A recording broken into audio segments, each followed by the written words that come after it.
of the most effective missions of the UH-1 helicopter in combat is infiltration and exfiltration of friendly forces deep into enemy territory. Using firepower from helicopter gunships, the most economical method of neutralizing guerrilla forces is to hit them in their sanctuaries. The elements of surprise, firepower, and mobility are all on the side of the attacker. For whether the insurgent force is large or small, the mere sight of an armed helicopter in his area causes great concern. Before attempting such missions in enemy territory, however, a number of planning factors must be considered. First, what is the capability of your helicopter? The UH-1F is the Air Force model of the UH-1 helicopter series known as the Huey. Two general configurations are used in the combat environment. A slick, or unarmed helicopter, is used primarily for carrying troops and cargo. When used in combat, the slick has two light machine guns for defense. A modular concept permits quick changeability from slick to gunship. Installation of a number of systems on the basic airframes is possible in a matter of minutes. This display shows the weapon system that can be installed on the aircraft in 1 hour by an expert crew.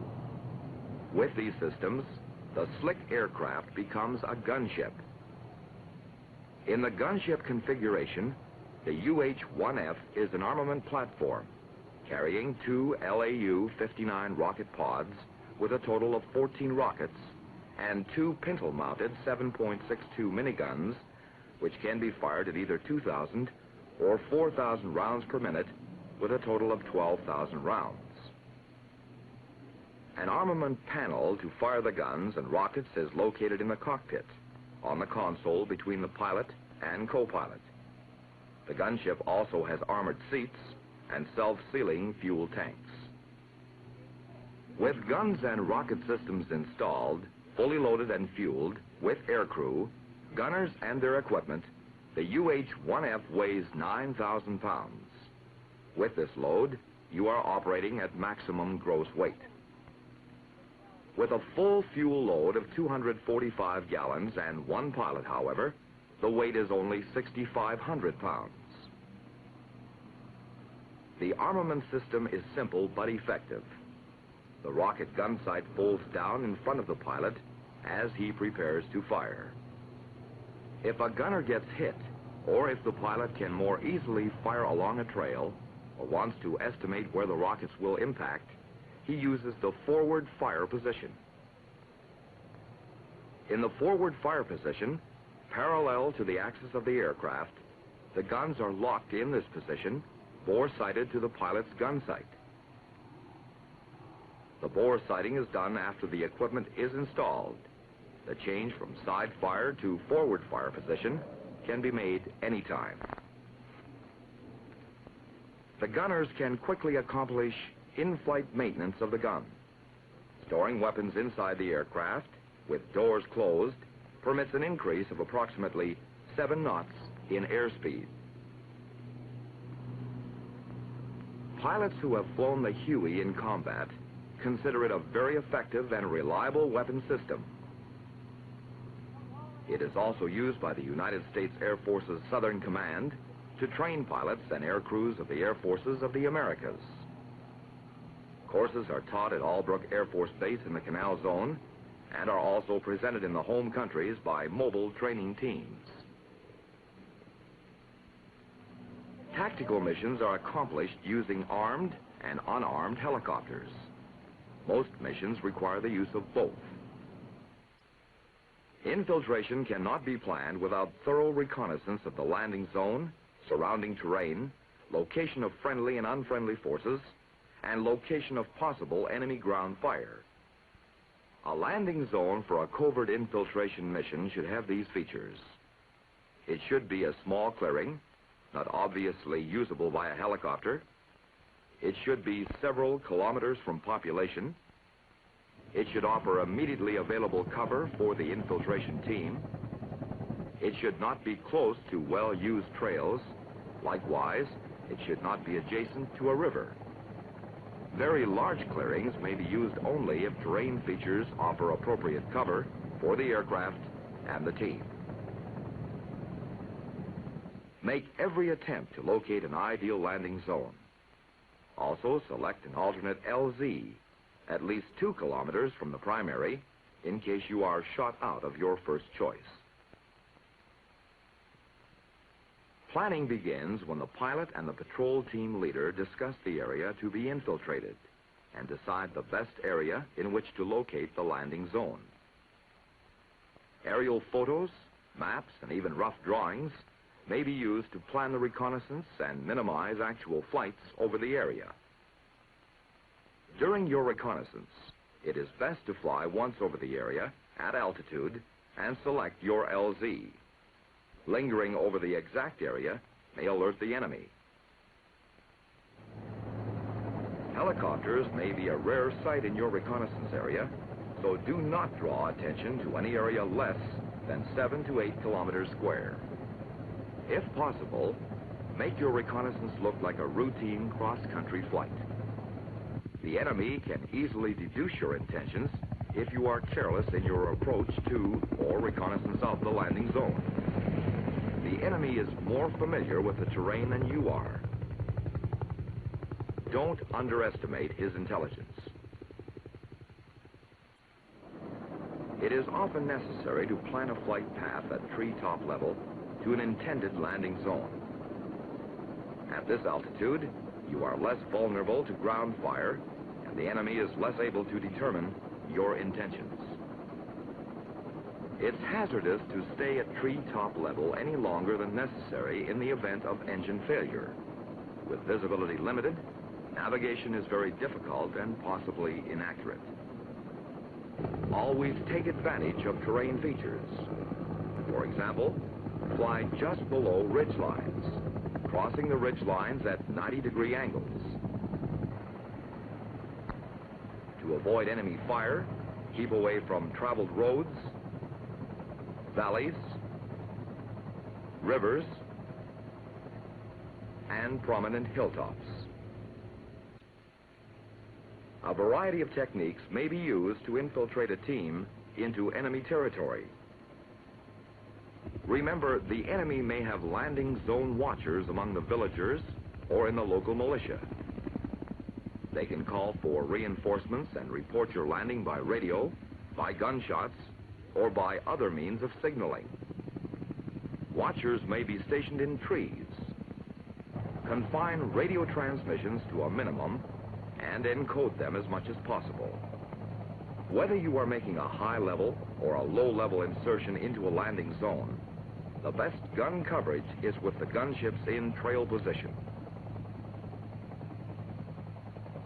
High-level deception can be accomplished by having a similar formation fake landings in other landing zones 3 to 6 kilometers distant, but in easy view of the actual landing area. The sight of helicopters will be considered normal by the local population if routine flights are made over the LZ area before the day of insertion. At a release point, the insert helicopter descends to low level, 5 to 10 kilometers from the landing zone. A command and control helicopter familiar with the primary and alternate landing zones directs the insert pilot. The insert helicopter can go unescorted, or he may be accompanied by 2 gunships in trail, 500 meters spacing. The gunships pass just to one side of the landing zone. Their spacing allows the slick helicopter to exit the landing zone and fall in trail on the gunships, usually unnoticed by the casual observer on the ground.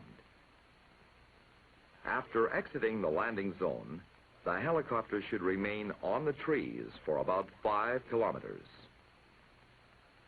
In easily navigated terrain, where command and control is not required, a single flight of 3 can proceed low level to make the insert, using any variety of flight paths desirable to obtain maximum deception. When using false insertion techniques, the element of risk should be kept in mind. It helps no one to fake an insert into an enemy gun position. In the area of the landing zone, known as the insert area, altitude should be 1,500 to 3,000 feet above terrain. This altitude provides the best combination of protection from enemy ground fire, enables the pilot to discern terrain features, and permits rapid descent into the landing zone. All descents should be made as rapidly as possible without going into full auto rotation. Terrain features should be used for concealment wherever possible. Maintain 80 to 100 knots airspeed, reducing it as the landing zone is approached. Final approaches should be short, fast, and on the treetops if possible.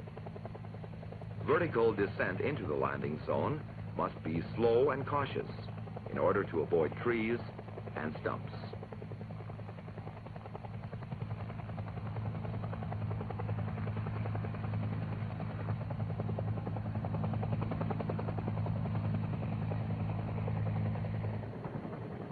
Takeoff should be slow and vertical until the aircraft is clear of all obstacles.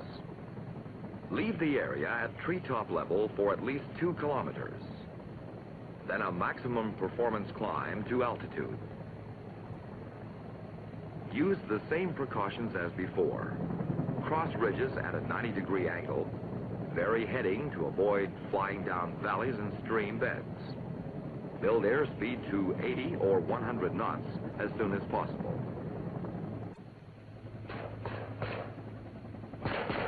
Exfiltration, or recovery of friendly forces from enemy territory, is often a life or death situation. Gunships should therefore be available at all times, less than 30 minutes notice if possible. The slicks should not be launched until it is known that there will be no delay in completing the extraction. Premature launch may cause a fuel problem and complicate the mission. Helicopter gunships must be able to provide enough firepower so that the ground team can break contact with the enemy and, if necessary, move to a landing zone suitable for pickup. Timing is the single most important factor during a hot extraction. In every case, there will be a time when enemy resistance is at its lowest point. The helicopter pickup must be made at this time. If a team is not in trouble, the gunships merely check the LZ and identify the team. Then the slick immediately picks them up. Using a sit-down landing zone if possible affords the maximum protection for aircrew and passengers.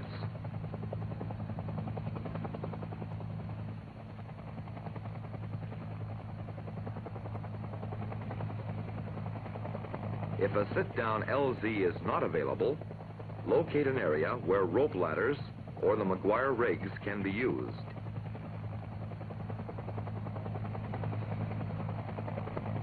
Rope ladder extraction is used when the helicopter cannot get near enough to the ground for the team to jump on board, but can get to within about 20 feet.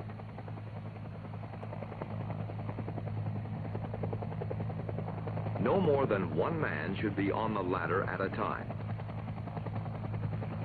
The air crew should try to pull in the ladders before takeoff, since they can easily become caught in the trees.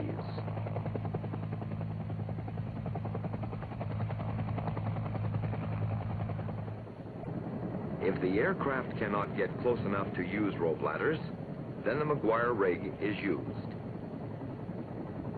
This method of extraction should be used only as a last resort, because it exposes the helicopter and the patrol team to ground fire. When making an approach for a McGuire rig pickup, locate the team area while still at altitude. This may require a smoke signal from the ground party. The gunships will assist in locating and talking to the team. Make a fast descent to the treetops, about 500 meters from the landing zone, and continue to the target.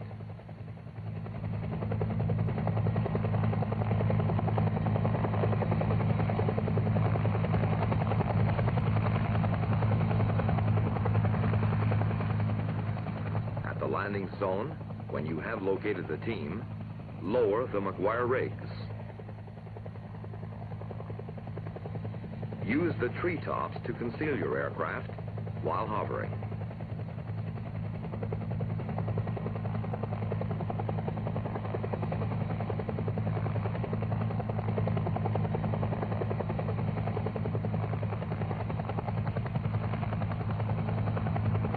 Three persons may be recovered at one time. A trapeze wrist lock is incorporated into the rig for security.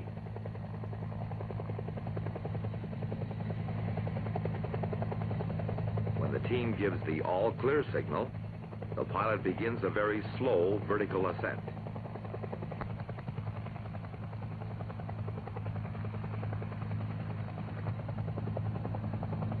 Care must be taken not to snag the rigs or entangle the people in trees.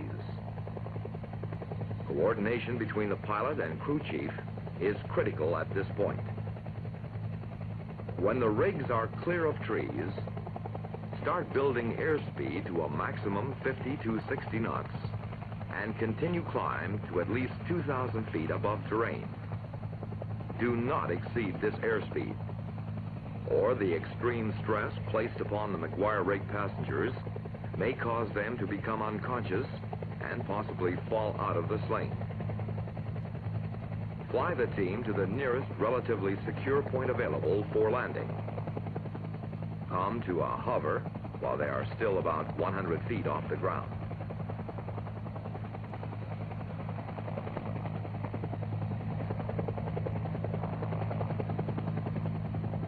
Descend vertically, settling the team members gently on the ground.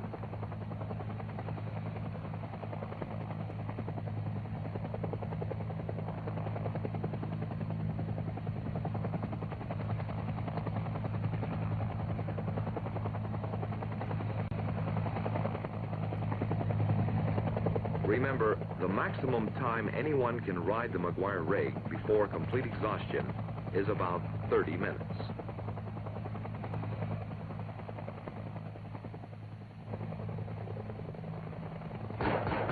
Needless to say, exfiltration is always hazardous. Its most dangerous hazard is ground fire.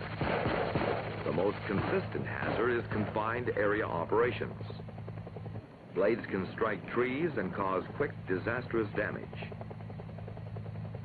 The necessity to operate the aircraft at the limit of its capability most of the time requires the most highly proficient crews. Night extractions are all but impossible.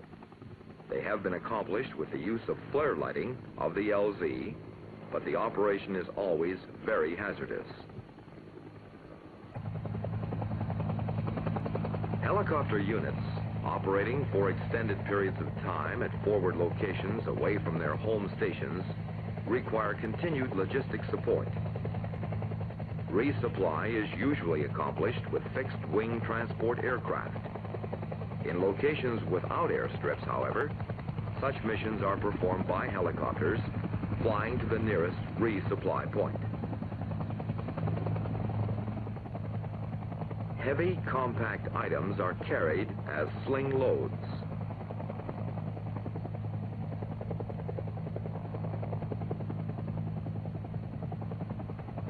Resupplying to remote locations is a natural mission for helicopters.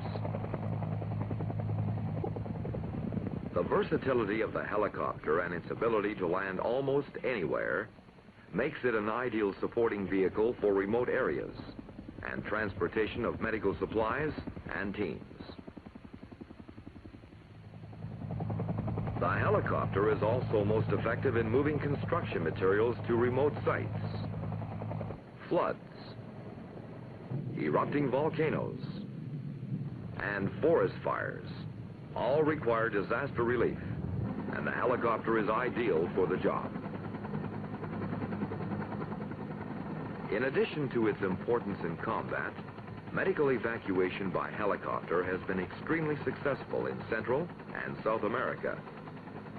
Flights have been made to many isolated jungle villages to provide medical attention and, when required, evacuation to a hospital.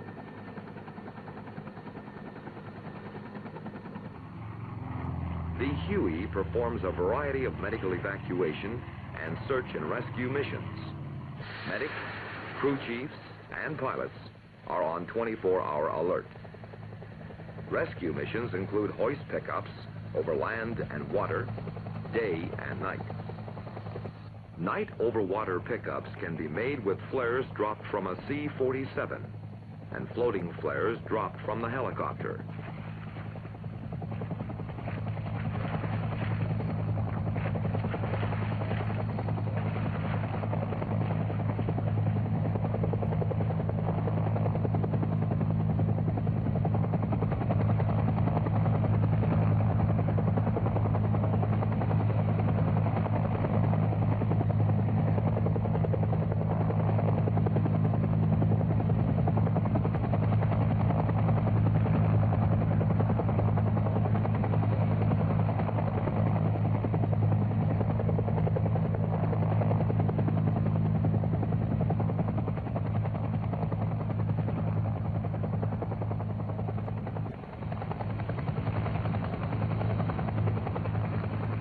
Knowledge of the techniques of formation flying is a requirement for both armed and unarmed missions. The basic element of armed helicopter organization, the fire team, can be from 2 helicopters to as many as needed to do the job.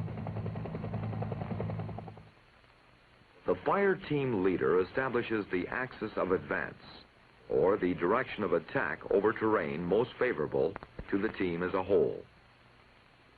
The wingman maintains a free cruise condition with the leader's axis, normally flying an extended echelon at a 45-degree angle. Normal distance between the aircraft is 300 to 400 meters. The wingman maintains a slightly lower altitude than his leader, so he can readily detect any violent changes in the attitude of the lead aircraft.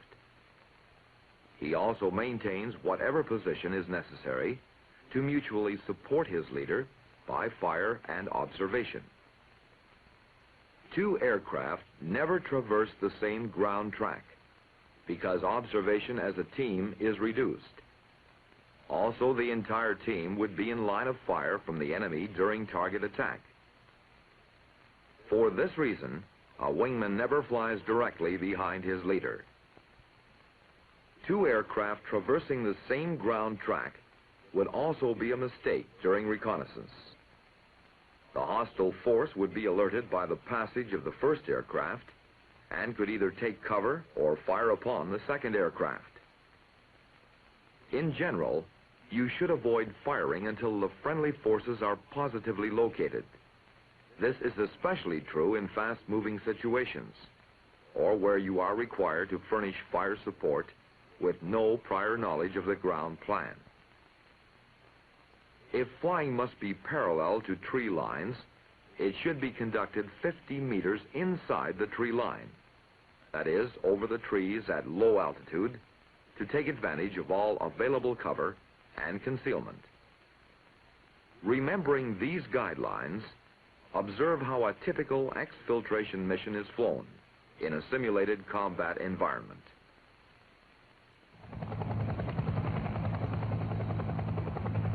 Gunships are normally the first helicopters to arrive at the scene of an exfiltration, whether the exfiltration is scheduled or an emergency. To begin a scheduled or planned exfiltration, the gunships are directed to the landing zone by a forward air controller. The team is located and identified by several methods. Listed in order of preference, these are radio, panels, mirror, smoke or flares. Then the gunships set up a circling pattern to check the surrounding area for enemy movement. In this way, they will be able to confirm the patrol team's information that the area is clear. When the area is determined secure, the gunships recommend the best approach route and type of pickup required, which may be sit-down, rope ladders, or McGuire rake. A protective pattern is then flown around the slick as it makes the approach and pickup.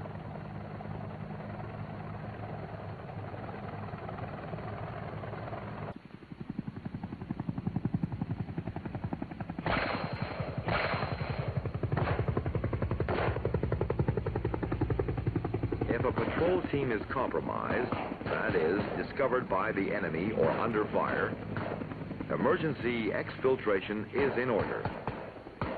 Again, a forward air controller directs the gunships to the area. Depending on the nature of the emergency, tactical air may be used to augment the firepower of the gunships.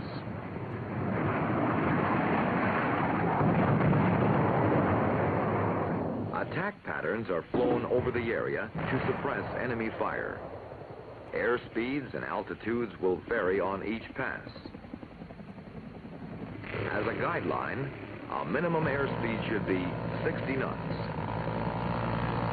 The basic attack patterns are the figure 8, racetrack, circling, cloverleaf, and the L pattern.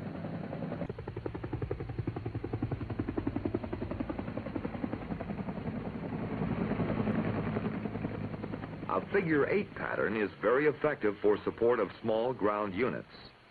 2 aircraft are used. The key to the effectiveness of this pattern is timing. Passes directly over the ground team can be established so that both guns can be used simultaneously. Passes offset from the team's position allow rockets and miniguns to be used. Turns are made in random directions and should be adjusted for continuous target coverage. Racetrack patterns are used for attack against point targets, employing 2 or more helicopters. As each helicopter breaks contact, another should be acquiring and engaging the target. A circling pattern is used for checking activity in the vicinity of an LZ. This is generally good for observation only, and a switch to a more effective pattern is required if an attack is to be initiated. Cloverleaf patterns are used when an attack is to be made from a standoff position. Attacks are made from several directions. This pattern can be used against point or small area targets. The L attack pattern is effective against point targets by presenting a concentrated volume of fire for a short period of time. It is the responsibility of the pilot to make a thorough estimate of the situation, then a final decision on the best attack patterns. When the area is secure, no more enemy fire, dry passes are made in further search for enemy activity in nearby areas. The exfiltration slick then proceeds to recover the patrol team.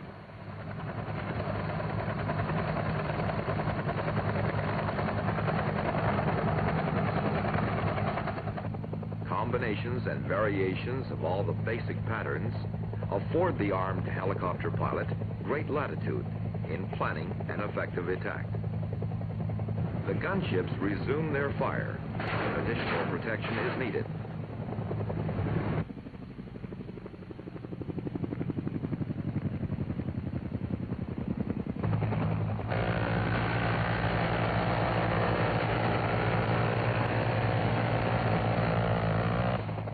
Flight patterns and tactics are extremely flexible.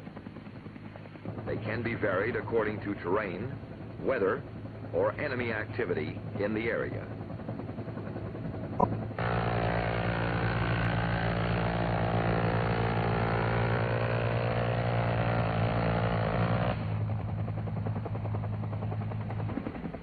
Although the pilot can fire the weapon in a forward fire mode, the guns are generally fired in the side fire position by the gunners. The side firing guns offer several advantages over any other helicopter machine gun system. The 7.62 ammunition can be effective at ranges up to 1,000 meters.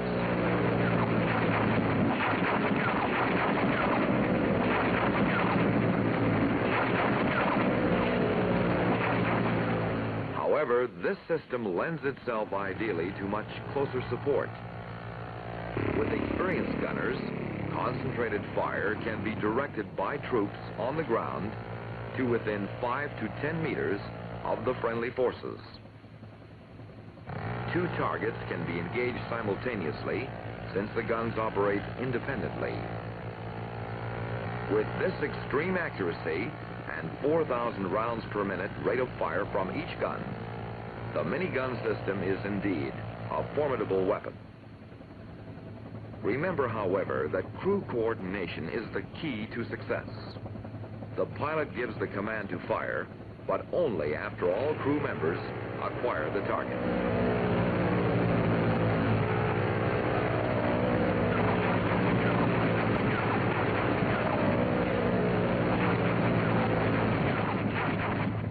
Functioning as a smoothly operating team, the crew guarantees the effectiveness of the weapon system. The minigun system is highly effective against lightly armed opposition. Basic gunnery tactics learned with the minigun can be applied to any machine gun system and any helicopter.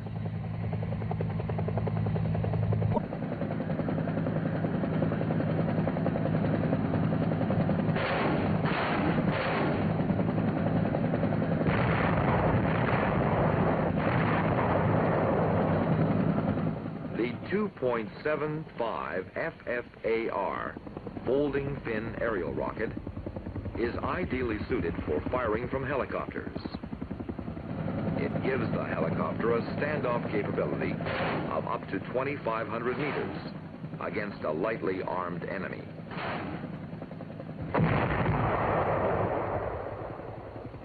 Accurate delivery is possible between this maximum 2,500 meters and 300 meters, the minimum safe distance to avoid the explosion. Attack altitudes and dive angles can be varied to meet almost any target requirement. To calibrate the sight, the rockets are first fired from a predetermined altitude and range in an exercise known as a combat sight setting. At 60 knots airspeed, 600 feet altitude, and 1,250 meter range, a series of 3 rockets are fired. This range is convenient, as it is the midpoint of the rocket's maximum effective range.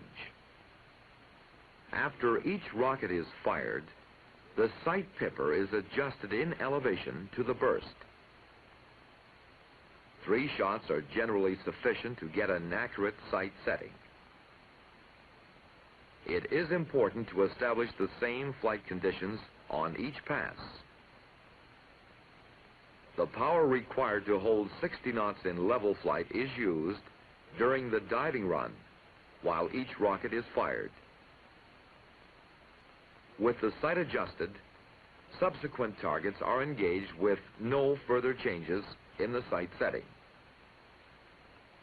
Changes in range are compensated for by aiming 4 mils high for each 100 meters beyond the midpoint range of 1,250 meters, and 4 mils low for each 100 meters less than 1,250. Crosswinds are dealt with by aiming 4 mils upwind for each 10 knots of crosswind over 10 knots. Delivery is from high or low level, and each rocket pass is generally followed by a minigun pass. Coverage of small LZs often requires rocket delivery from close range. Small LZs in rugged jungle terrain and proximity of friendly forces often dictate steep rocket passes and close-in minigun passes. There are certain cardinal rules for armed helicopters which are accepted and practiced by all experienced pilots in current combat operations. If possible, start the engagement of the enemy at the maximum effective range, 2,500 meters for the 2.75 rockets, and 1,000 meters for guns firing 7.62 ammo. Avoid target overflight. The majority of aircraft hits from ground fire occur during target attack. The type of mission should be considered. Is it destruction, or is it suppression of enemy fire? You must also consider the terrain and its features. Avoid flying parallel to terrain features which, if occupied by an enemy unit, would give them an advantage in observation and firepower. Flying parallel to a tree line is dangerous. The enemy may be concealed there, and his line of fire will be oriented toward open grass, toward you. Avoid flying into the dead man zone, the airspace between 50 and 1,500 feet. The most hazardous area is from 50 to 500 feet. If the task must be accomplished below 1,000 feet, then fly contour, using terrain features for concealment wherever possible. The flying techniques for exfiltration, or extraction of friendly teams, are the same as those used during infiltration. A normal sequence of events for an extraction would be: the ground patrol reports they have been discovered. They are moving toward a landing zone.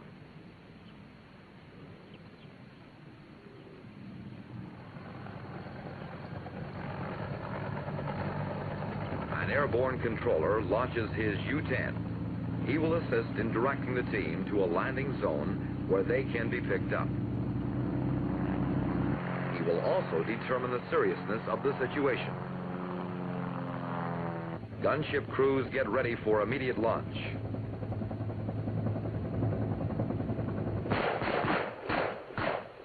The patrol team reports they have made contact with the enemy.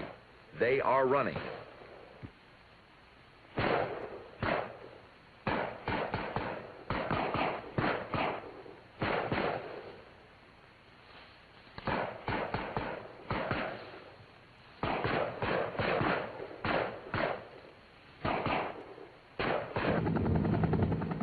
Gunships launch and are directed to the area by the forward air controller.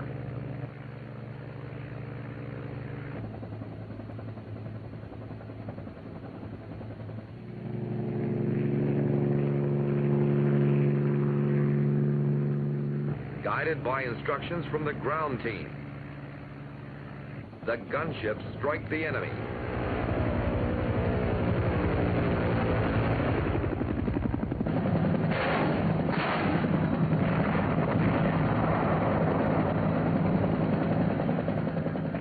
Forward air controller gives headings and distance to the ground team. They will arrive at nearest landing zone in about 15 minutes.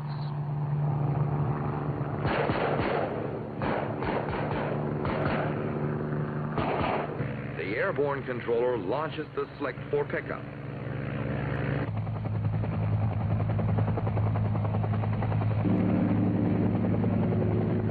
Patrol team reports they are in the landing zone and receiving fire.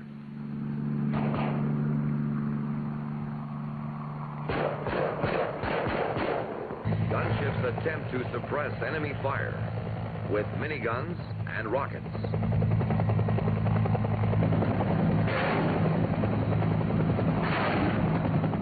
A second set of gunships is launched to replace the first pair, whose ordnance is about expended. The first pair refuels and rearms as they may be needed again soon.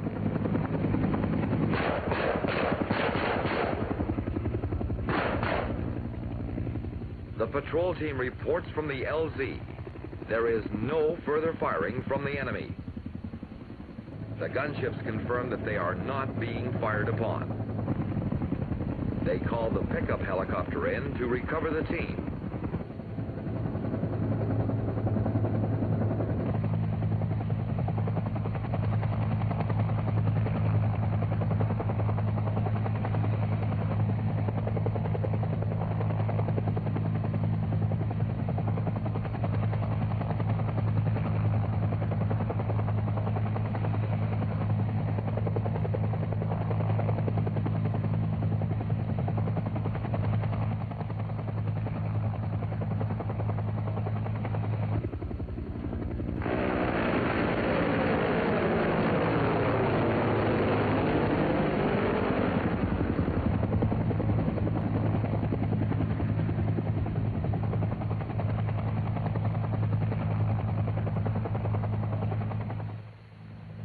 Their mission complete, all aircraft return to base for refueling and rearming.